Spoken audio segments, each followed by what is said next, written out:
বন্ধুরা, সবার প্রথমে আপনারা এই ভিডিওটি দেখুন।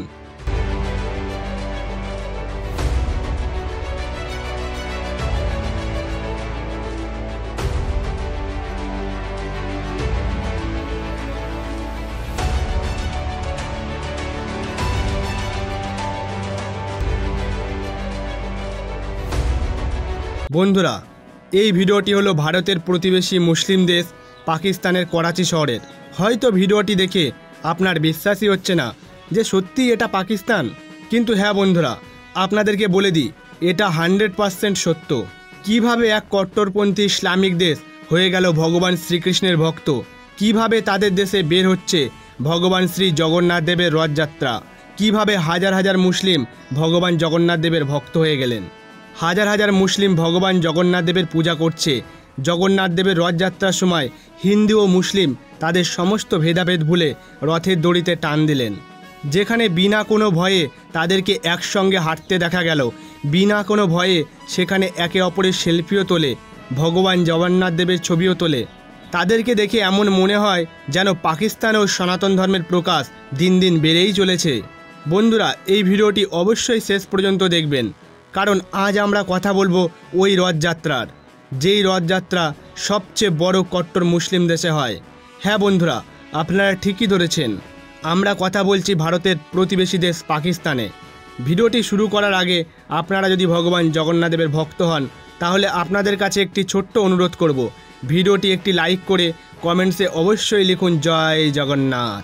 ভারতের পুরী, মায়াপুর সমেত আরও অন্যান্য রাজ্যে আপনি ভগবান জগন্নাথ দেবের শোভাযাত্রা তো অবশ্যই দেখে থাকবেন এবং শুনেও থাকবেন, কিন্তু আপনি কি ভারতের নাম্বার 1 শত্রু দেশ পাকিস্তানে জগন্নাথ দেবের রথযাত্রার ব্যাপারে শুনেছেন? হয়তো আপনি শোনেননি, কিন্তু আপনি জানলে চমকে উঠবেন যে পাকিস্তানে ভগবান জগন্নাথ দেবের শোভাযাত্রা বের করা হয় এবং তা আমাদের দেশের মতোই ধুমধামের সঙ্গে এই যাত্রা পাকিস্তানের করাচি শহরে ইসকনের পক্ষ থেকে আয়োজন করা হয়, যা এবার 7ই জুলাইয়ের দিন হয়েছিল। হ্যাঁ বন্ধুরা, যেভাবে আমাদের দেশ ভারতে রথযাত্রায় মানুষের ভিড় উপচে পড়ে, সেখানে পাকিস্তানেও ঠিক ওই একই দিনে ভক্তদের ভিড় উপচে পড়ে। করাচির এই অঞ্চলে এই যাত্রায় পাকিস্তানের আরও অনেক শহরের লোক সামিল হন। এই রথযাত্রার একটি বৈশিষ্ট্য হলো এখানে বহু সংখ্যায় মুসলিমরা অংশ নেন। করাচির ভগবান জগন্নাথ মন্দিরের পূজারী কৃষ্ণ কিশোর দাস বলেছেন যে করাচি শহরে স্থিত ভগবান জগন্নাথ মন্দির থেকে শোভাযাত্রা গত রবিবার অর্থাৎ 7ই জুলাই দুপুর 11টার সময় হয়েছিল। দুপুর 1টার সময় ভগবান জগন্নাথ দেবের অভিষেক করা হয় এবং তারপরে বিশেষভাবে সাজানো হয়েছিল ভগবান শ্রীকৃষ্ণ চৈতন্য মহাপ্রভুকে, যার পর দুপুর 3টের দিকে প্রবচন অনুষ্ঠান রাখার পর সন্ধ্যাবেলায় প্রসাদ বিতরণের কার্যক্রমও রাখা হয়েছিল। করাচিতে ভগবান জগন্নাথ দেবের রথযাত্রা বিগত 30 বছর ধরে করা হচ্ছে। হ্যাঁ বন্ধুরা, আরেকটি আশ্চর্যের বিষয়, এখানে উপস্থিত ভগবান জগন্নাথ মন্দিরের পূজারী স্বয়ং বলেছেন যে আমি নিজে ভগবান শ্রীকৃষ্ণের বড় ভক্ত। আমি মনে মনে পরিকল্পনা করেছিলাম পাকিস্তানের এক ভগবান শ্রীকৃষ্ণের মন্দির বানাবো। এই কারণে আমি ভগবান শ্রীকৃষ্ণের মূর্তি খোঁজা শুরু করি, কিন্তু ভগবান শ্রীকৃষ্ণের মূর্তি আমি কোথাও খুঁজে পাই না। তবে ভগবান জগন্নাথ দেবের একটি ছোট্ট মূর্তি পেয়ে যাই। 20 বছর আগে মন্দিরে জগন্নাথ দেবের বিগ্রহ প্রতিষ্ঠা করা হয়।